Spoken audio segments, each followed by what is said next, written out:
A Point Park runner continues to make history, men's soccer struggles on the road, and the WNBA finals are here.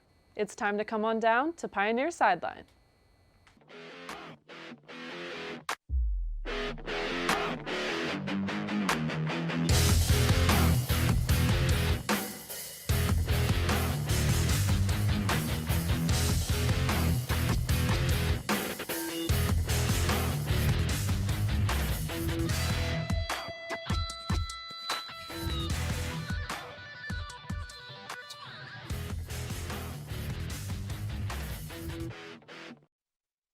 Good evening and welcome to Pioneer Sideline. I'm your host, Bryn Reese. To kick things off, Point Park men's and women's cross country took a short trip over to Shenley Park on Saturday morning to compete in the Carnegie Mellon Invitational. The Pioneers made quite the statement competing against nearby Division I, II, and III schools. The man reigned first as 136 runners towed the line for the 8K race. The Point Park men's team combined a score of 129 points, which was good enough for fourth place out of 15 schools, beating out universities such as Mercyhurst, Seton Hill, and Duquesne. Carnegie Mellon took the first place spot on their own stomping grounds with a score of 34, followed by an MAC school, West Virginia Wesleyan in second place, and California PA in third. Point Park had 11 runners in the 8K, and sophomore Luke McKenna led the way for the Pioneers once again with a third place finish overall in a time of 25 minutes and 34.4 seconds. Yannick Windelband finished second for the Pioneers in 22nd place, followed by Elijah James in 35th place. The women's team earned an even higher team placement, securing the third place team score in the 5K race. Point Park combined for a team score of 105 to finish right behind Pitt in first place and WVU in second. A whopping 125 runners crossed the finish line, but it was a Pioneer who was the first to do so. Sophomore Cassandra O'Connor continues to break down barriers, finishing in first place overall with her time of 18 minutes and 32 seconds to beat out runners from big-name schools such as Pitt, WVU, and Duquesne. To add to her dominant finish, the MEC announced O'Connor as their MEC cross-country runner of the week for the second week in a row. In her first year running cross-country, sophomore O'Connor has recorded the fourth best 5K time in school history, earned 3 MEC weekly honors, and recorded 3 first-place finishes this season. Behind O'Connor for the Pioneers was Allison Placio with an impressive 7th place finish, Jana Schmid in 15th place, followed by Corinne Hauser and Lotte Zetoff in 39th and 46th place, respectively. Now O'Connor and the rest of the Pioneers have a weekend off, giving them 2 weeks to prepare for the MEC Cross Country Championships taking place on October 26th in Wheeling, West Virginia. Stay tuned for more updates on one of cross country's final outings in just a couple of weeks. Now we have McKenna Smith reporting on Point Park Soccer's recent games. McKenna? Thanks, Bryn. Point Park Soccer had a tough weekend as both teams suffered losses. The women's team played West Virginia Wesleyan on Sunday at Highmark Stadium, where Wesleyan secured a 1-0 victory. Wesleyan's Maggie Queen scored off a set piece in the 7th minute, assisted by Natalie Carlock, and that early goal proved to be the game winner. Despite the loss, Point Park outshot the Bobcats 9-4 and held a 5-3 advantage in shots on goal. The match was physical, with 22 fouls, 13 against Wesleyan, and 7 yellow cards issued, 5 of those to Wesleyan players. Kara Spry led the Pioneers on attack with 2 shots on goal, while Lisa Schott, Martina Cardamel, and Vanessa Vasquez each had 1 scoring chance. Wesleyan goalkeeper Paige Miller earned the win with 5 saves, securing the clean sheet. Point Park's Frederique Rizlarza made 2 saves. With a record of 2, 6, and 3, the Pioneers now sit in last place in the conference. They will travel to Athens, West Virginia today to play Concord in another MEC matchup. On the other side, the men's team faced West Virginia Wesleyan on Sunday at Culpeper Stadium. Wesleyan secured an early 2-1 lead and held on to defeat Point Park. The Bobcats struck first with an unassisted goal by Adam Gribben in the 12th minute, followed by Archie Fakar's goal off a free kick into the box 9 minutes later to make it 2-0. Point Park responded in the 26th minute with a goal from Nathan Lestretto, his first of the season off a deflection from a defender. That goal was assisted by Friedelinger 4. Both teams combined for an impressive 12 shots, with Wesleyan leading 6-4 in shots on goal. Point Park had 3 of the 4's matches corner kicks, while Javier Morahan led the Pioneers with 4 shots on goal. David Alley recorded 4 saves for the Pioneers and net, and the team now stands at 5-5-1, placing them 6th in the MEC conference. Point Park will look to end their 2-game losing streak today at Concord, a team they narrowly lost 2-1 earlier in the season. Good luck to both teams. Back to you at the desk, Bryn. Thanks, McKenna. When we come back, more on Point Park sports from this past week. Stay tuned.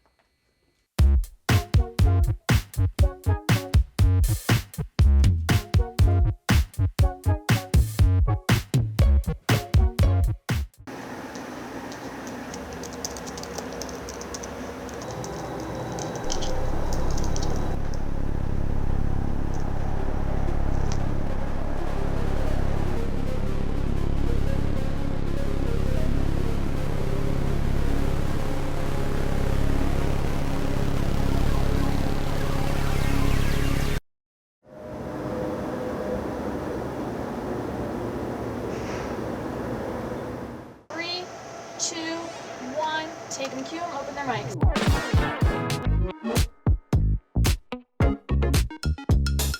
Today marked the 1-year anniversary of the Pittsburgh Post-Gazette strike. Point Park University just hosted a campus-wide meeting. Plans for the rapid transit bus line are not set to conclude until 2025.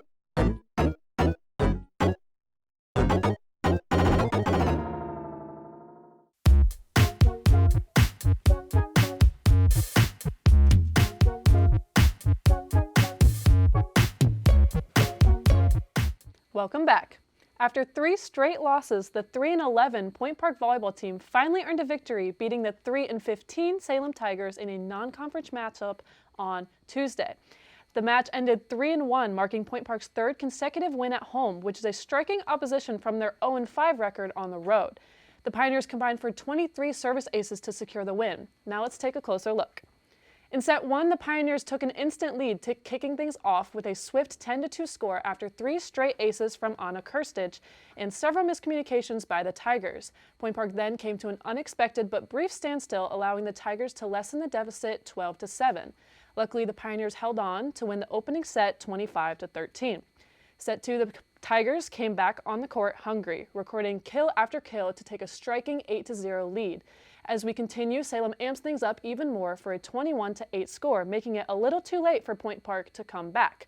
Not to mention Salem's 53.8% hitting success. However, the Pioneers did not let go, scoring 9 more points in the set, but it was not enough as the Tigers take the set 25-17. Now set 3, Salem carries the momentum into the set to go up 7-4, but not for long, not on home turf. Point Park's Eden McElhaney records a beautiful kill, followed by 2 aces from Julia Follador to tie things up.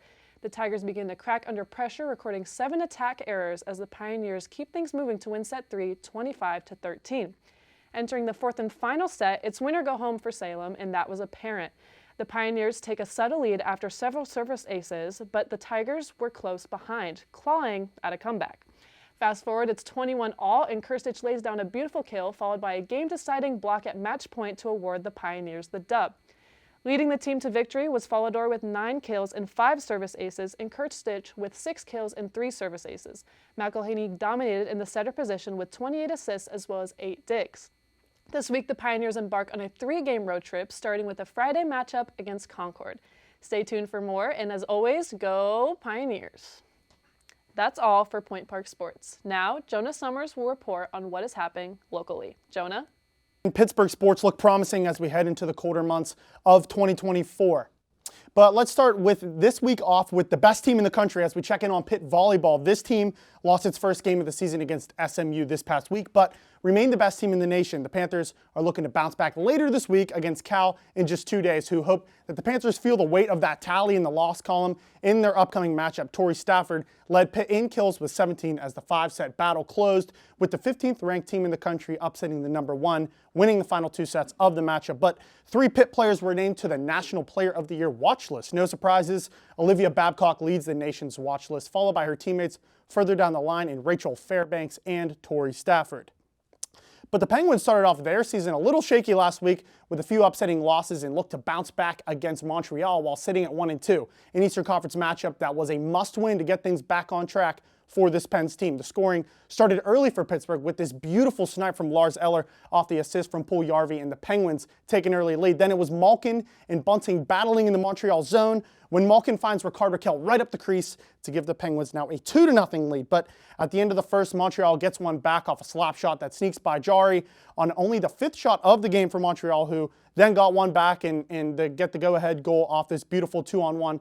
So the Pens now trail by a goal with just a minute left in the second, but hold on to your hats because Lars Eller dangles right into the Montreal zone and goes blocker side to get the scoring back to even and his second goal on his former team. Then Carlson puts a shot on net that is rebounded by Kevin Hayes to give the Pens a 1-goal lead with 12 to play in the final period of regulation. So a must-win period for the Pens is opened up on a strong note with the go-ahead goal, and then a flashback to the Cup days with this play from Malkin to Letang, right up the gut, and the Pens go up 5-3, and then a Malkin empty netter will cap things off for the Pens. So what was the biggest period of the young season results in a huge win for Pittsburgh, and it was the early effort from the man in 2-0. Lars Eller gets my player of the game with 2 goals on his former team, and the Penguins look to stay hot and remember this one later in the year. Pitt football was gifted the task of the Golden Bears from Cal, which was a defensive dogfight all day long. Pitt stood strong off an early touchdown response to Cal's touchdown drive in the first. The offense was very minimal, but Desmond Reed showed up in the win to pick up on what was probably Eli Holstein's worst performance in his freshman year, but nonetheless, a win is a win. The Panthers are 6-0 for the first time since 1982, so a picture-perfect start for Pat Narduzzi and the Panthers, but a thrilling victory against Cal that could have been prettier. For a second there, Pitt fans thought that the defense and play from Desmond Reed wouldn't be enough, but it was that missed field goal with a little under 2 minutes to play by Cal that topped things off for the Panthers. Now, Syracuse is coming to town for a tough ACC matchup, sitting at 5-1, scheduled for Thursday this week. But the Pittsburgh Steelers went to what seemed like their second home in Las Vegas to take on Max Crosby and the Las Vegas Raiders. Boswell got the call early to get the Steelers up 3-0 in the first, but it was the veteran Alexander Madison who opened up the touchdown scoring in this one. So some early defensive struggle for TJ Watt in this defense, but that was shortly going to change. Dylan Lobb got the call on a toss and was met by the Steelers defense. Then it was Justin Fields dropping back and rolling out on 4th and 1 for the easy touchdown, continuing to state his case for why he should be the starter in Pittsburgh.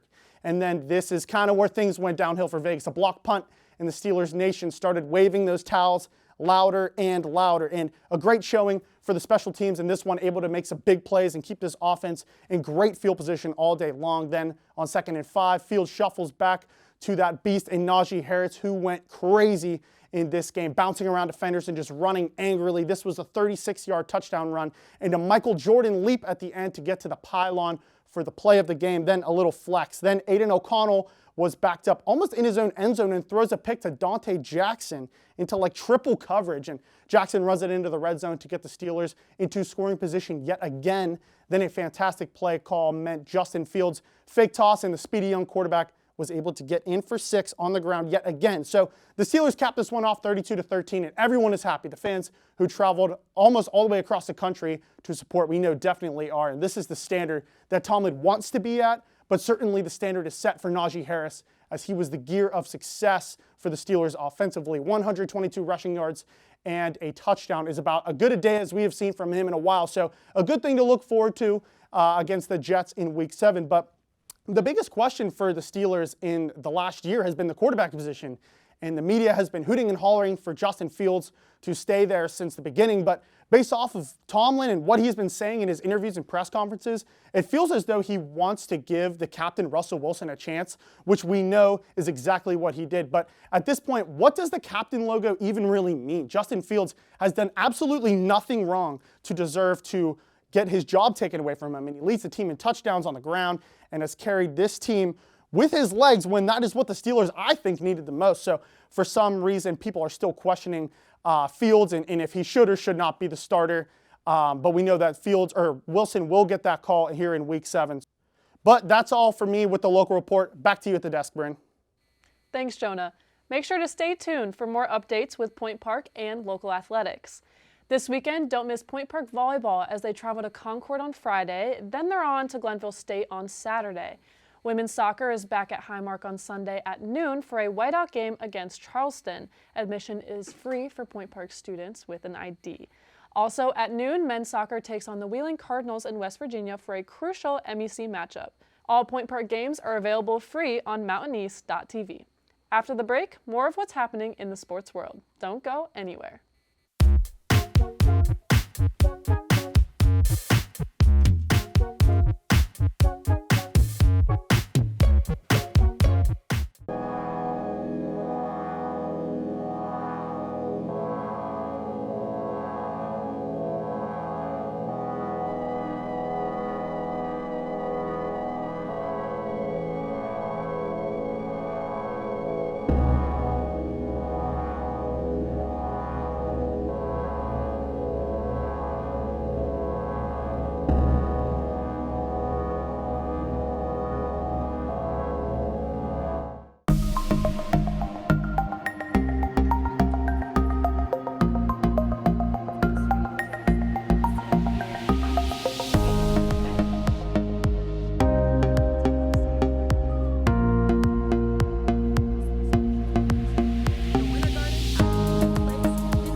Welcome back. Now, what is happening in sports nationally? Gabe Ebersol will start with a rundown of Week 6 in the NFL season. Gabe? Thanks, Bryn. Sunday started early in the morning across the pond as the Jaguars went to their second home to take on the Bears in the London games. Chicago signal caller, first overall pick Caleb Williams, had the first elite outing of his young career. Completing 79% of his passes, Williams split his four touchdown passes between tight end Cole Kmet and veteran wideout Keenan Allen, with a fifth one to DJ Moore overturned and ruled just short. He added 56 rushing yards on 4 carries for good measure in the 35-16 win. The Bears head into their bye week at 4-2, while Doug Peterson looks to be on the hot seat in Jacksonville after another rough contest. With Drake May showing flashes of promise this weekend, the Patriots took their best loss of the season to the Texans, 41-21. A beautiful go route to Kayshon Boutte connected just before halftime for May's first career touchdown pass. He would throw 2 more touchdowns in the second half, his playmaking ability leaving the audience optimistic despite a pair of INTs. Running back Joe Mixon returned for the Texans, scoring through the air and on the ground while toting for over 100 yards in the matchup. Monday night, we saw a flag-throwing contest with a side of 2 AFC East teams squaring off, the Bills traveling to New Jersey to play the New York Jets. Buffalo would be without James Cook, ruled out an hour before kickoff, but 4th-round rookie Ray Davis made sure no void was at running back, rushing for 97 yards while also leading the Bills in receiving. This was enough to overcome New York, who landed a Hail Mary to Allen Lazard going into half to stay in striking range. Despite 170 scrimmage yards from Breece Hall, New York struggled to score most of the night, falling 23-20 in their first game after firing head coach Robert Saleh. Looking for yet another quick fix to the offense, the Jets traded a conditional second-round pick to the Raiders to reunite Aaron Rodgers with wide receiver Devontae Adams, the exact fix their O-line needed. On Thursday, Bo Nix and the Broncos stampeded to NOLA to take on the free-falling Saints, currently on a 4-game skid. That's all from me. I'll be swinging things over to Edmie Idalis for an update on the MLB playoffs. Edmie? Thanks, Gabe. Major League Baseball has entered its championship series with the divisional series coming to an end last week, eliminating the San Diego Padres, Philadelphia Phillies, Kansas City Royals, and Detroit Tigers. The matchup between the Philadelphia Phillies and New York Mets ended early with the Mets winning 3 out of 4 games. Their final game ended with a score of 4-1 on Wednesday, October 9th, after the Mets scored all of their runs in the 6th inning, sending the Phillies home. The New York Yankees versus the Kansas City Royals also ended in just 4 games. The Yankees won the series 3-1 with their final game ending with a score of 3-1. As for the San Diego Padres versus the Los Angeles Dodgers, the Dodgers were down 2-1 in the series when they made a strong comeback with 2 shutout back-to-back games with the scores of 8-0 and 2-0 to advance to the following series. The Detroit Tigers and Cleveland Guardians close out the divisional series, much like the Dodgers. The Guardians come back being down 2-1 against the Tigers, winning the last 2 games of the series with the scores of 5-4 and 7-3, winning the series 3-2. As the MLB heads into this championship series, the teams fighting for their spot in the World Series are the New York Yankees versus the Cleveland Guardians for the American League, and the Los Angeles Dodgers versus the New York Mets for the National League. As of Wednesday morning, October 16th, both matchups have played 2 games in the best-of-7 series. In the National League, the Dodgers started off strong with the first game shutout against the Mets with a score of 9-0. But the Mets tied the series, winning Game 2 with a score of 7-3. In the American League, the Yankees lead the series against the Guardians 2-0, winning the first game 5-2 and the second 6-3. The Utah Hockey Club, what are they all about? Cade Montgomery has an update. Cade? Thanks, Edney. The NHL season is in full swing, and so is the inaugural season of the Utah Hockey Club. The new franchise in Utah came out of a rather strange circumstance. The players and team assets formerly of the Arizona Coyotes relocated from Tempe, Arizona to Salt Lake City, Utah. However, any records from the Coyotes did not carry over to the new franchise in Utah, meaning Utah is starting its very first season as an expansion team, holding no previous records or history. Opening the season on home ice last Tuesday, the beginning of Utah's history began to be written about 5 minutes into their first game, when forward Dylan Guenther put a one-timer past Chicago Blackhawks goalie Peter Mrazek. Utah would go on to win that game 5-2, getting goals from team captain Clayton Keller, Barrett Hayton, Lawson Krause, as well as another goal from Guenther.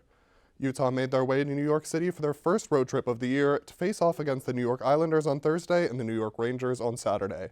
Both games would go into overtime, and Utah would come out of both of those games with a victory. Guenther picked up 2 more goals against the Islanders, including the overtime game winner. Keller would also add 2 more goals to his season total in the game against the Rangers, which also included a goal coming as the game-winning overtime goal. Guenther recorded his 5th goal of the season against Rangers. As of Wednesday morning, Guenther's 5 goals put him atop the NHL. Guenther's 5 goals also resulted in him being named the NHL's first star of the week. Utah's first week did not end on a high note, however. Utah got shut out by the New Jersey Devils on Monday, losing 3-0 in a matinee game in Newark. Utah received more bad news on Tuesday when it was announced defenseman Sean Durzi would be out for an unknown period of time with an upper body injury. Durzi has record 2 assists on the season so far.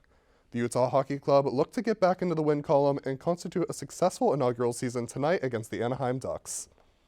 The Women's National Basketball Association finals have begun, and Ryan Quinn has all the info. What do you got for us, Ryan? Thanks, Cade. The WNBA Finals is officially underway. This series is between the New York Liberty and the Minnesota Lynx. The Liberty went 32-8 and finished as the 1 seed in the Eastern Conference, led by 30-year-old Breanna Stewart and knocked down 3-point shooter Sabrina Ionescu. The Lynx were the 1 seed in the Wrestling Conference with a 30-10 record. Minnesota forward Nafisa Collier averaged 20 points in the regular season and has been lighting up, averaging 25 points per season in the postseason. The series is currently tied 1-1, with the Lynx squeezing one out in overtime, winning Game 1, 95-93. The Lynx had Courtney Williams, Kayla McBride, and Nafisa Collier all score 20-plus points. Game 2 was won by the Liberty 80-66, with Breanna Stewart leading the game in scoring. Game 3 will be at 8 p.m. tonight, with the Lynx looking to bounce back at home and the Liberty trying to use their momentum to take the series lead. Good luck to both of these teams. That is all from me and the rest of us. Back to you at the desk, Bryn. Thanks, everyone. When we come back, we discuss some Pitt football. Do not go anywhere.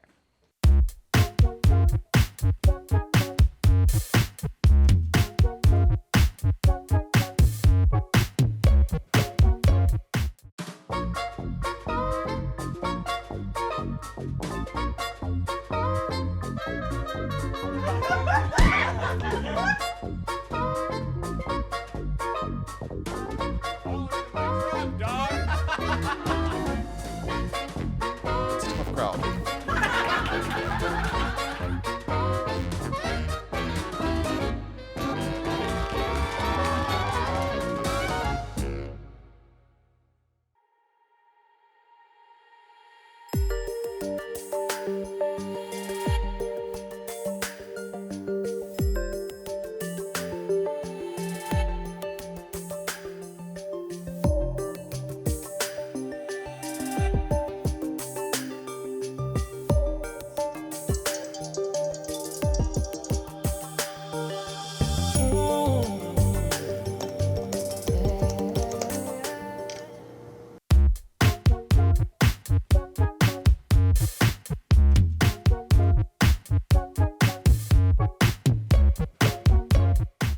Welcome back.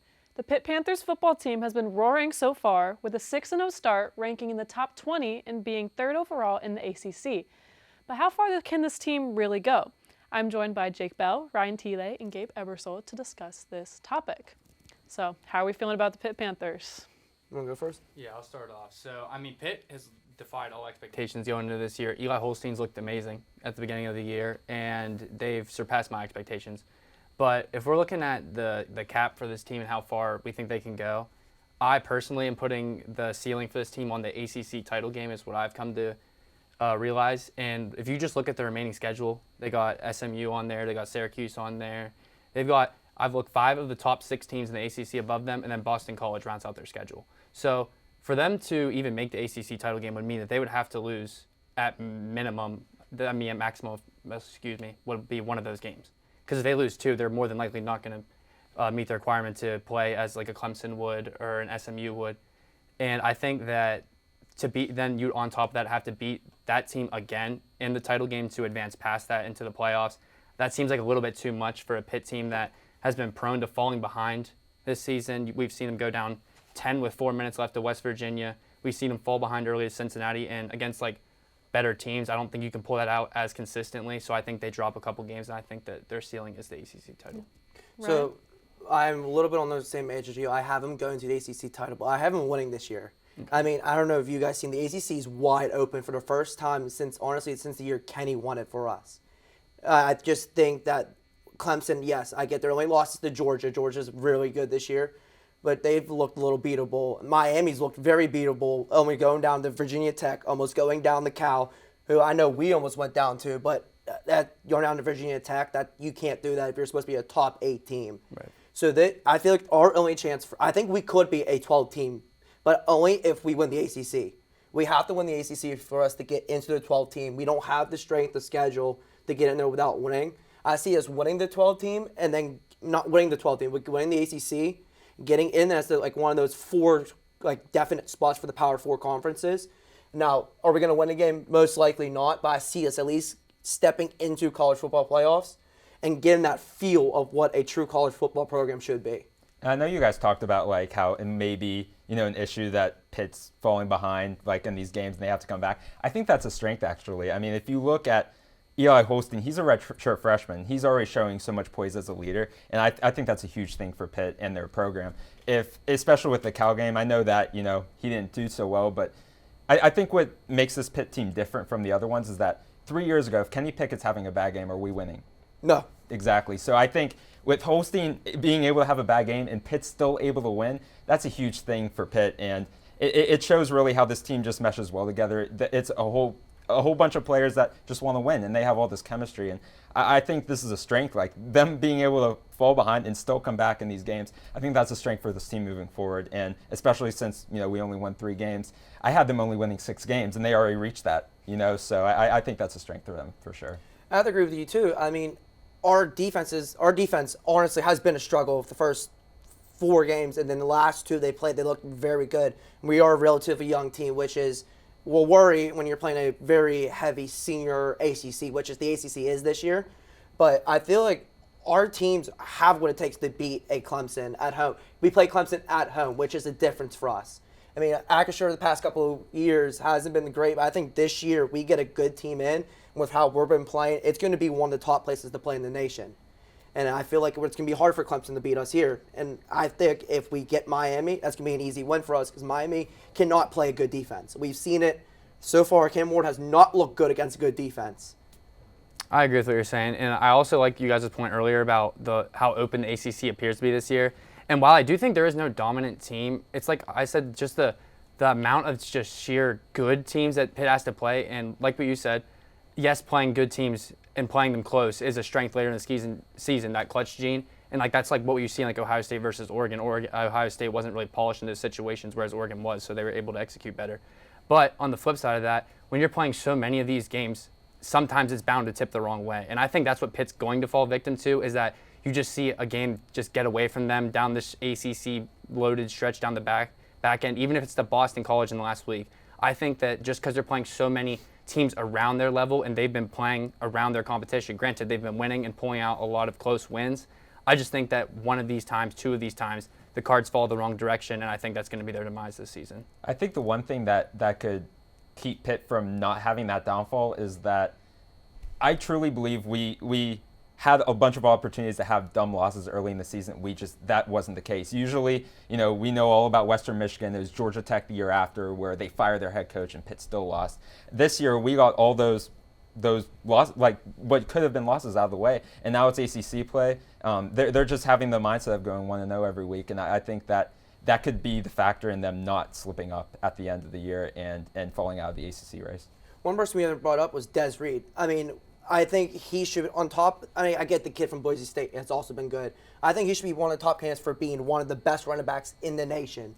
I mean, he's had consistent 100-yard games. I mean, this team is polished.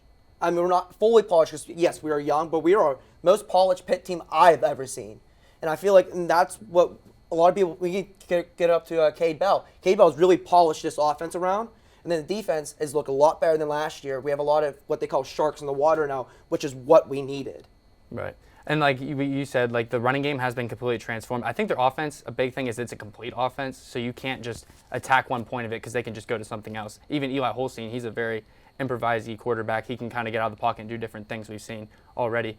But with the defense, yes, it's a good defense, but they're prone to giving up the big play also, and I think that's something you have to keep an eye on coming down these next few weeks is if they give up these big, like a big play, a quick hitter, how does that affect the momentum of the game? Does it flip it out of Pitt's hands and cause them to go spiraling?